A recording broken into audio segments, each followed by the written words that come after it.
Retirement for one can mean reinvention for two. It's a journey of transformation, not just for the retiree, but for the couple. Huh. I retired at the same day you did, but we never really retired. I know. Well, yeah, so reinvention, we reinvented all right. Yeah. But the thing is this, if one of you retires and the other one keeps working, it's a wave of new possibilities for both of you. But it does have challenges, especially when one of you is still clocking 9 to 5 or longer.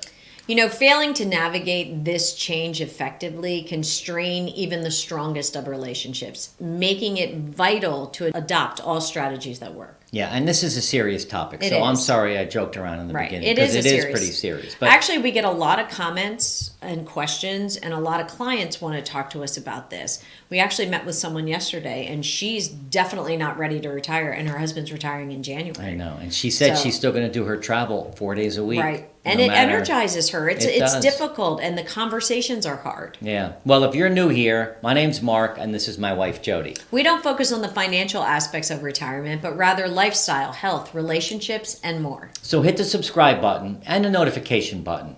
We really want you to get notified when our new videos come out. We're now doing 3 videos a week, and we'd love for you to share this video with someone you care about who's also on their retirement journey. So let's talk about Joan, who we had a meeting with yesterday, and she is in corporate America. She has a very big job, and I'm going to guess she's 65. 62? Oh gosh, no. 58? Yeah, I would say she's probably my age, like 58 to 60, somewhere. So she's up there. Wait, she's advanced age. Is that the right word? No. She's going to keep working. Yeah. For 10 years. She's really hitting her stride, though. She is. She has a big job. She's got a great team. She influences a lot of people. She loves the travel. She loves what she's doing. And she's clear that she still gets juice from it. And that's important. And that's great. Yeah. And her husband is ready to retire. Right. January 1st. Yep. I think they have a couple daughters. They're just getting out of college. So there's a lot on their plate. Right. There's a lot they're about to go through. I don't know if we would have survived that. I'm not sure if we would have. If I stayed home and you kept working. Right. I don't know. Well, there's a lot that goes into it. And we talked to her yesterday a lot about, kind of expectations that people have, and I think we should really jump into it, because I know we were joking around and you were joking around earlier, but it is a serious topic that puts stress on a lot of relationships. Yeah, marriage relationships are hard anyway. This does add a lot more stress. But before we jump into what we want to talk about, there's a link below to the health and wellness worksheet that's free. It's a free download. Check that out, because it really will help you, if you haven't seen it yet, help you take a look at your health and wellness. And it's a very popular worksheet of ours, so we'd love to have you have that. So the first component, the first thing we want to talk about really is communication. Yeah. And we've learned a lot about that over the years. We have. But this topic in particular, there's such an importance on each person being able to have an honest conversation about their feelings and expectations. I mean, it's opening the door, without judgment, to have an honest conversation of where you are. And honestly, I think couples struggle with that, because if you're both working, or even if one is working and one's at home, you've never really had to talk about these type of difficult conversations, because you're busy all day long. Right. But this is a big change. When just the person who's deciding to retire is a big change, and you need to honor his or her feelings about that, why they want to do it, what their expectations are, what your expectations are. And just because one person is staying home, we talked about this yesterday, the expectation of the working person may be, well, they're going to take care of everything at the house. And that's not the goal of the retiree, right? So it causes big disconnect. Well, yeah. And so I think the first step in communication is, the importance of just opening it up as an honest, safe communication. And then establishing some check-ins to see how you're doing, right? As you're progressing through it. And continuing to discuss retirement dreams individually and then together and how they align. Well, that's what I was going to say next, is that you as a couple may have retirement dreams. And one of them, the person who's retiring first, might say, I'm ready now to travel. but you want to work 5 more years. I don't want to travel alone. So there's like the first example of where there could be stress. Right. And you just need to be open to that. The person who's going to continue to work needs to be sensitive, thoughtful, to really listen and understand. And listen, nothing's forever. I mean, unless you sign a 5-year employment agreement, you might be able to leave your job whenever you want, but having the discussions really, really are important, right? I just think respecting the working partner's need to continue to build success and get juice from it is okay for the person that retired. Right. So I think there has to be respect on both decisions. 100%. But communication is critical. Right. That's the first thing. The other thing is, we don't do financial planning, but the second thing to really think about is do some financial planning together. You really need to understand where your finances are right now and what the implications are going to be if one partner retires and stops bringing in money. Does that create a problem? Does that change your retirement dreams? Does it change your budget? Does it change your lifestyle? Does it force you into a downsizing scenario?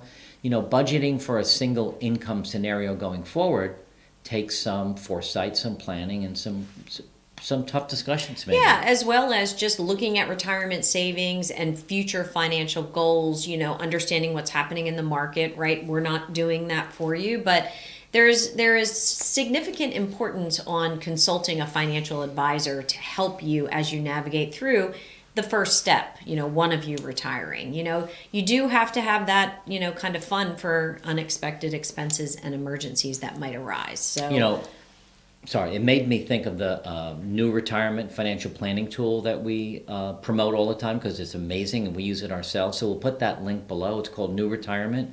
I think it's $120 a year. It's free for a week, but you can actually use that tool for these kind of scenarios. Right. You connect it to your bank accounts and you show the one income and then you show it stopping and you can help decide what's happening. Yeah, but budgeting is very important. A financial planner definitely is key. Third thing. The third thing would be balancing the independence and the togetherness time. Encouraging the retired partner to pursue independent hobbies and activities and interests and all that they want to do, but scheduling quality time together to maintain a strong connection. It can't just be everything is now separate.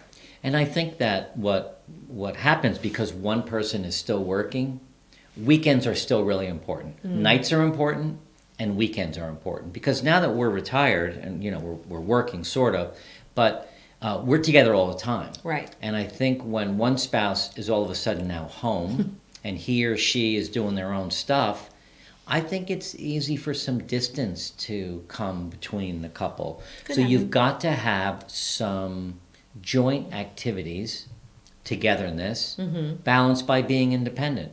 The one who's going back to work is independent there. You're independent at home. You don't want to just stay home all day. Right. That's a recipe for disaster. But I do think there's a need for understanding personal space at the same time. Because I know when I was working and you were slowing down quicker than I was, when I came through the door, I wasn't ready for 1,000 questions or a million things to do. I mean, I was just getting home. So I think there is also a conversation and a need for personal space and alone time, while at the same time picking weekends, holidays, vacation times to really coordinate. Well, holidays and vacation times are important Right. because when you're both working, it just kind of was weekends and you would take your week vacation or 2-week vacation. Yep. But now that one's got all this casual time, they're itching to get out, they're itching to go away, they're itching to travel, so yeah.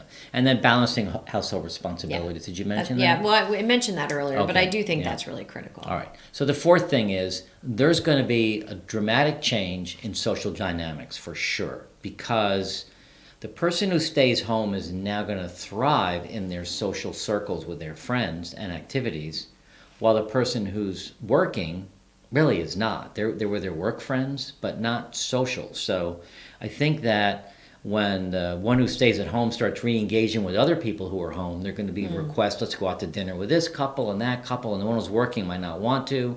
So there has to be some give and take on that, right? Right. And some maintaining of friendships and relationships with, joint, couples or people that you do things together with, individuals. Again, providing that, social space, hosting some joint social activities together. Like we want to do drinks in the driveway at some point at our house. And then, in this social dynamics category, there's also the potential to deal with a little jealousy or feelings of missing out or joy of missing out. There's FOMO and there's JOMO, right? So, there is some potential for jealousy there. So it goes right back to communication. Yeah, you think it all goes back to You have to share your communications. feelings and talk and listen with kindness when you talk about it. Good segue to the fifth one. Which is emotional support and understanding. So I know that loneliness is, chronic loneliness is feeling alone and isolated every day for 2 weeks. That's chronic loneliness, and that's a killer. That is worse than smoking 15 cigarettes a day. It's worse than having heart disease. It's really bad. So acknowledging the fact that the person who's at home might be lonely needs to share that with their partner. Well, right? I think the working person could feel lonely too. They could. So I think it just goes back to, emotionally supporting each other and understanding where each person is showing up, right? Being patient with each other during this transition. Recognizing and respecting that there's an emotional impact of retirement that's impacting you as a couple. And I think also you need to really offer the greatest support and encouragement as you can for this new time. Mm-hmm. Encourage the one who's working. I think it's great you're working. I love that you're still earning money. It's helping us with our future. And the one who's working and talking to the person who's still home, I love that you're home. I love you're meeting new people. Right. I love that you're making our future retirement life. You're preparing for that. So I think that's really good. I do too. And it's no shame on anyone to ask for some professional help during this big transition. If that emotional challenge persists, that's a good outlet. Yeah. So remember, a successful retirement transition isn't just about financial security, but it's really about maintaining a healthy, supportive relationship with your partner. And here's the first thing you should do after watching this video. Develop a joint action plan. Discuss your tips with your partner. Collaborate and create a plan that addresses the key areas of impact that the retirement is having on both of you, such as daily routines, your financial management, your social activities, and your personal goals. I think that's a good idea. I didn't know you were going to mention that, but developing this plan really is a great idea. And it should include short-term and long-term strategies, like who's going to take care of the household responsibilities, who's in charge of setting financial goals. Someone's got to be in charge of planning joint activities. Right. Hobbies and interests, and I think you need to look at this plan, build it together, look at it, and adjust it as needed. That's great. And if you like this video, you're going to love the next one. Keeping the magic alive in your relationship in retirement. We give you 10 tips, and we talk about forgiveness as your superpower during this phase of life.